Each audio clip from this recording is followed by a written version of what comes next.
परिचय। हेलो दोस्तों, आप लोगों को अपनी पढ़ाई में खूब मजा आ रहा होगा। मैं एक तोहफे के रूप में जूस की ये बोतल आपके लिए लाया हूं। आप बता सकते हैं कि इस जूस से कितने ग्लास भर जाएंगे? चलिए पता लगाते हैं। इस बोतल के जूस से हम 4 ग्लास भर सकते हैं।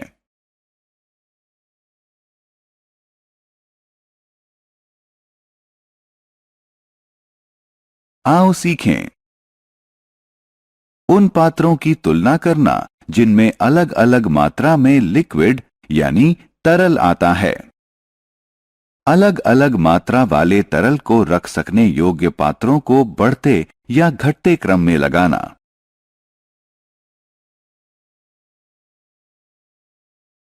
क्षमता को समझना। ये एक चम्मच है। अब मैं इस चम्मच को दूध से भरूंगा। देखते हैं इस चम्मच को भरने के लिए दूध की कितनी बूंदों की जरूरत होगी। ये मैंने डाली पहली बूंद और ये है चम्मच में दूध की दूसरी बूंद। लेकिन चम्मच तो अब भी खाली है। चलिए चम्मच में एक और बूंद डालते हैं और अब मैंने डाली चौथी बूंद। अब चम्मच भर गई है। यानी चम्मच को भरने के लिए दूध की 4 बूंदों की जरूरत है। अलग अलग पात्रों की क्षमता। चलिए एक और एक्टिविटी यानी गतिविधि करते हैं। हमारे पास 3 अलग अलग बर्तन और एक जग है।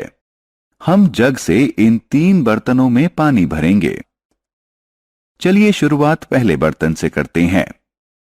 1, 2 और 3। यहां हमने देखा कि पानी के 3 जगों से पहला बर्तन भर जाता है। आइए अब दूसरा बर्तन भरते हैं। 1, 2, 3 और 4। देखिए बाल्टी भर गई।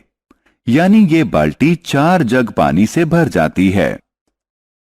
अब आइए तीसरा बर्तन भरें।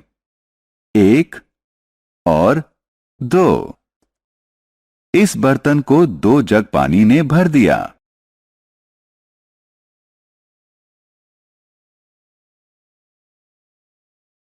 अलग अलग बर्तनों की क्षमता। दोस्तों, हमने देखा कि बर्तन नंबर 1 3 जग पानी से भर गया। बर्तन नंबर 2 4 जग पानी से भर गया और बर्तन नंबर 3 को भरने के लिए 2 जग पानी की जरूरत पड़ी। इसका मतलब बर्तन नंबर 3 में सबसे कम पानी है और बर्तन नंबर 2 में सबसे ज्यादा पानी है। 2 बर्तनों की तुलना। सैम दूध की एक बोतल लाया है।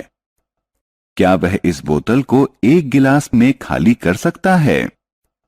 वह बोतल से निकले दूध से ग्लास को भर देता है। देखिए, दूध अब भी बोतल में मौजूद है।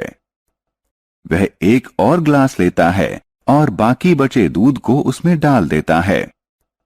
देखिए, अब बोतल खाली है। इस तरह सैम दूध की इस बोतल को 2 ग्लासों में खाली कर सकता है। क्या हम इस बोतल को एक जग में खाली कर सकते हैं? आइए देखते हैं। जग को दूध से भरिए। बोतल खाली है। हम इस बोतल को एक जग में खाली कर सकते हैं।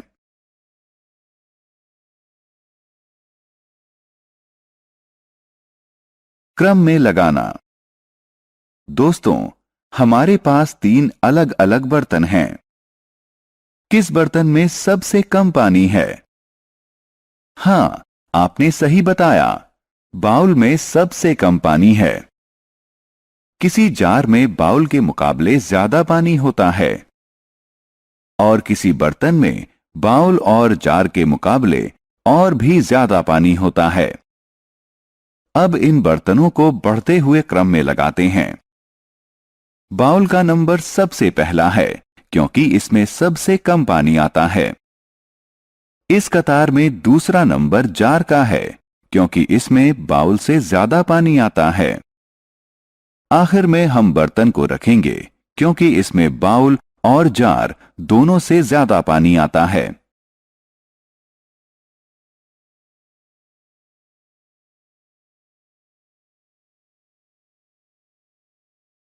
हमने क्या चर्चा की?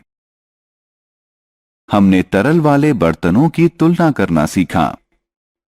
हम बर्तनों में मौजूद तरल की अलग अलग मात्रा के हिसाब से उन्हें एक कतार में लगा सकते हैं।